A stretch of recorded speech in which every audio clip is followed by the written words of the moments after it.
Hello everyone, welcome to AceJE channel. This is Yash Maheshwari here, and today we are going to continue our JEE Advanced Problem Series session. And today we will be going with our last video of the JEE Advanced 2011 Paper 1. This will be the final part from my side. Shambhav will continue the rest of the questions from JEE Advanced Paper 1. And from the next video I'll be continuing with paper 2 part from JEE Advanced 2011.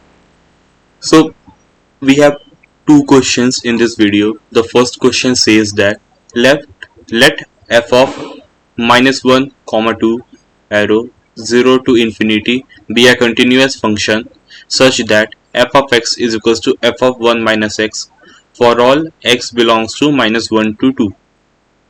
Let R1 be a function. R1 is equals to integration of -1 to 2 x of fx dx, and R2 be the area of the region bounded by y is equals to fx from x is equals to -1 to x is equals to 2 and the x axis.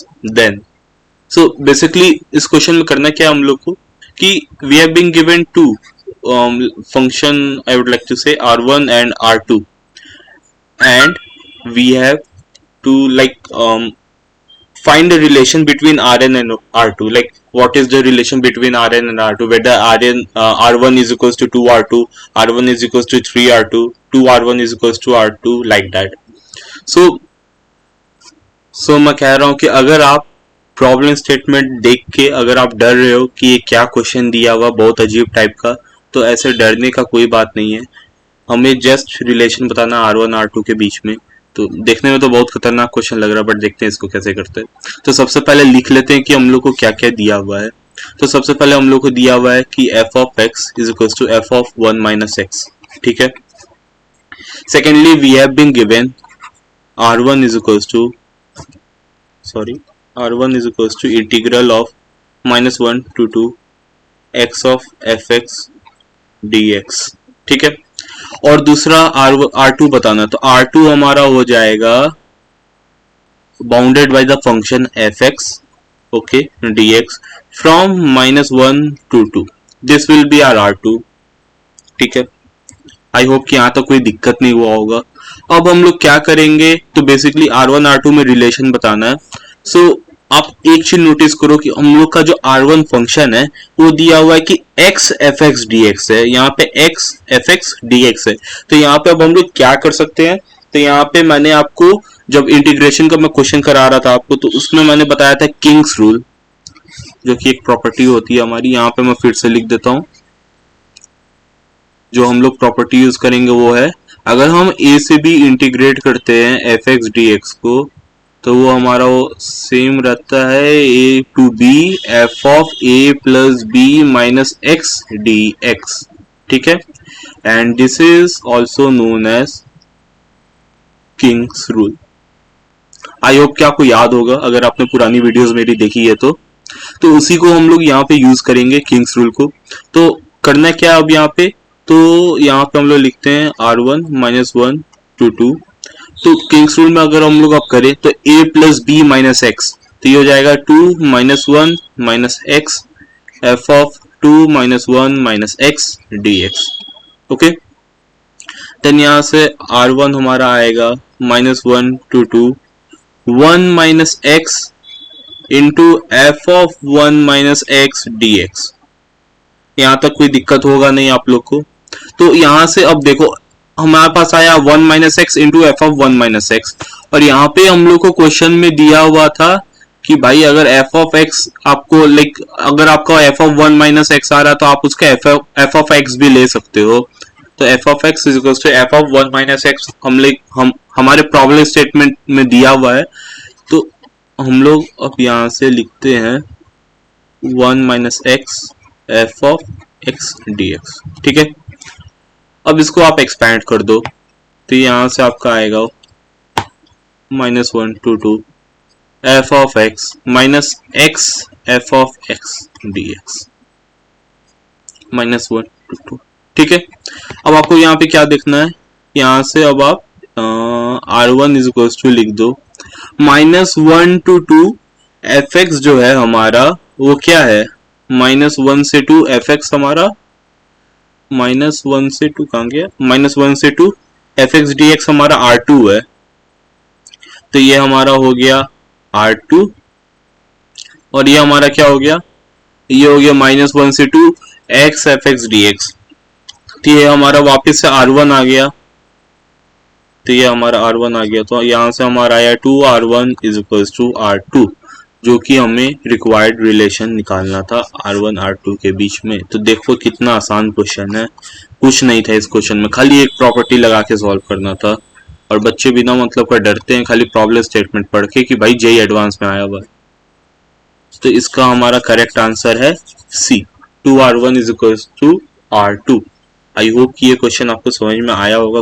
So we have one more question with us from vector which is let a is equals to minus I cap minus k cap, b is equals to minus I cap plus j cap, c is equals to I cap plus 2j cap plus 3k cap, be three given vectors if r cap is a vector, if r is a vector such that r cross b is equals to c cross b and r dot a is equals to 0, then the value of r dot b is equals to। तो ये question हमें क्या कह रहा है, इस question में क्या हम मतलब हमें बताया जा रहा है कि r कोई वेक्टर है, ठीक है, और वो वेक्टर कुछ इस टाइप से लाइक एक रिलेशन हमें दी हुई है, ये दिया हुआ है कि r cross b is equal to c cross b, and हमें दूसरा चीज दिया हुआ है कि r डॉट a हमें 0 दिया हुआ है। तब हमें अब बताना है कि r डॉट b क्या होगा, और हमें यहाँ पे vector A vector B vector C दिया हुआ है। वेक्टर ए हमारा है यहाँ पे minus I cap minus K cap, vector B हमारा है minus I cap plus J cap, similarly vector C हमारा है I cap plus 2j cap plus 3k cap. Okay ठीक है, तो अब हमें करना क्या है, अब हम लोग यहाँ से ये करते हैं, देखो तो यहाँ पे आप देखो कि r cross b is equal to c cross b है, तो यहाँ से मैं करता हूँ कि r cross b minus c cross b is equal to 0, तो यहाँ से हमारा क्या आ जाएगा, यहाँ से हमारा आ जाएगा कि r minus c cross b is equal to 0। ठीक है, कुछ इस टाइप से आया। अब इस ये आने का मतलब क्या है, ये अगर हमारा आ रहा है इस टाइप से कि r vector r minus vector c cross vector b is equal to 0, that means vector r minus vector c is parallel to vector b. This should be kept in mind. If we are getting vector r minus vector c cross vector v is equals to 0, दो cross product हमारे 0 तभी रहता है जब दोनों vector हमारे parallel रहते हैं। जैसे देखो ये वेक्टर हो गया और इसी के पैरेलल में मान लो कि दूसरा वेक्टर ले लेता हूँ, कुछ मान लो कि इसी के कुछ इस टाइप से, तो मैं कह रहा था कि vector r minus vector c parallel to vector b, तो ये तभी होगा जब हमारा दो वेक्टर वेक्टर a दो वेक्टर मान लेते हैं कि कोई वेक्टर x है और कोई वेक्टर y है, दोनों आपस में पैरेलल, दो वेक्टर आपस में पैरेलल होते हैं, उनका आप क्रॉस प्रोडक्ट आप निकालोगे तो आप क्या लिखोगे यहाँ पे, तो क्रॉस आप जब निकालोगे तो वो हमारा क्या होता है, दोनों के बीच का फिर एंगल क्या 0 हो जाएगा, तो x, तो आप जब निकालोगे तो ये इस टाइप से हो जाएगा, तो ये हो जाएगा वेक्टर x वेक्टर y दोनों का मॉड साइन 0, तो जिस कारण ये 0 हो जाता है। ठीक है, ये हमारा रीजन हो गया कि क्यों यहाँ पे ये 0 आ रहा है, क्योंकि दोनों पैरेलल वेक्टर्स हो गए, ये रिलेशन इससे हमें मिला। अब ये रिलेशन हमें मिला तो हम लोग अब लिख सकते हैं vector r minus vector c is equal to lambda times vector b, तो अब यहाँ से हमारा आएगा vector r is equal to lambda vector b plus vector c।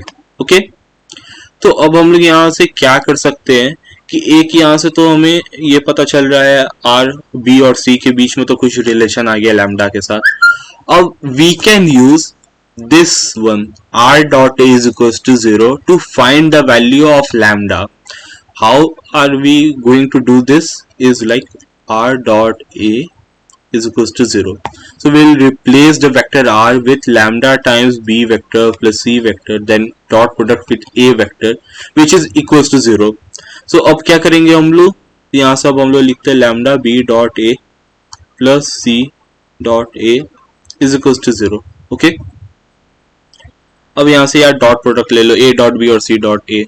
तो यहाँ से अगर हम लोग यहाँ पे अगर a डॉट b हम लोग निकालें तो हमारे a डॉट b आएगा minus I cap dot minus I cap which is 1 minus k cap dot, यहाँ पे तो 0k हो गया, ठीक है. तो ये I cap j cap plus 0 dot 0 j cap, तो ये हो गया हमारा 0. और similarly minus k cap dot k cap 0 k cap जो कि हमारा फिर से हो गया 0, तो ये 1 आया. अब यहाँ से c डॉट a निकालते हैं हम लोग तो वो कितना आएगा, तो c डॉट a हमारा होगा minus I cap dot I cap minus 1 0 j cap dot 2 j cap which is again 0 minus 3 k cap dot minus k cap dot 3 k cap which is minus 3 जो कि हमारा minus 4 आया. Okay, तो हमारे पास आ रहा है कि ये b डॉट ए हमारा 1 हो गया प्लस c डॉट ए हमारा आ गया minus 4 which is equals to 0. This one is minus 4. यहाँ से हमारा लैम्डा इज इक्वल्स टू 4 आ गया, ठीक है. यहाँ तक कोई दिक्कत नहीं हुआ होगा, आई एम 100% श्योर यहाँ तक कोई आपको दिक्कत नहीं होगा. एकदम सिंपल स्टेप्स में हम लोग चलते आ रहे हैं, ठीक है. अब हम क्या कर सकते हैं, हमें लैम्डा की वैल्यू पता चल गई 4, तो we can write vector b as 4 times b plus c. Okay, ये हम लोग ऐसे लिख सकते हैं वेक्टर r को. अब हमें क्या बताना है कि vector r dot vector b का वैल्यू क्या होगा, तो यहाँ से यार r डॉट b कर लेते हैं. सिंपली r डॉट b करते हैं तो 4 और b डॉट b हमारा क्या होता है mod b square plus b dot c, ठीक है. या आप यहाँ पे b डॉट c लिखो या c डॉट b लिखो, इट डजेंट मैटर. बट अगर आप b क्रॉस c लिख रहे हो तो आप c क्रॉस b नहीं लिख सकते हो, ये गलत है. अगर आप b क्रॉस c लिखते हो तो वो हमारा आएगा माइनस ऑफ,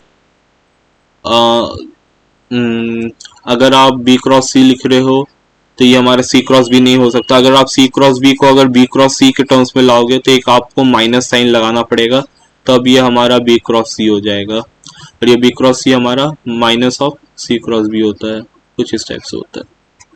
तो आई होप कि ये आपको समझ में आया होगा. तो अब यहाँ से हमको मॉड b का स्क्वायर बताना है, तो मॉड b का स्क्वायर क्या होगा, यहाँ से हमारा मॉड b आ जाएगा √2 मॉड b का स्क्वायर इज इक्वल्स टू 2 और b डॉट c निकालते हैं तो b डॉट c हमारा होगा minus I cap dot I cap minus 1 j cap dot 2 j cap which is 2 0 k cap dot 3 k cap which is 0 which is 1 2 minus 1 is 1. तो 4 into 2 plus 1 which is 8 plus 1 9.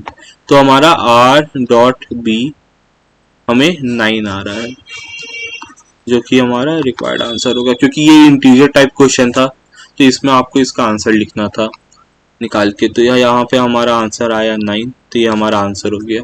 तो मैं इस video में यही कहना चाहूंगा कि दो जो क्वेश्चन मैंने आज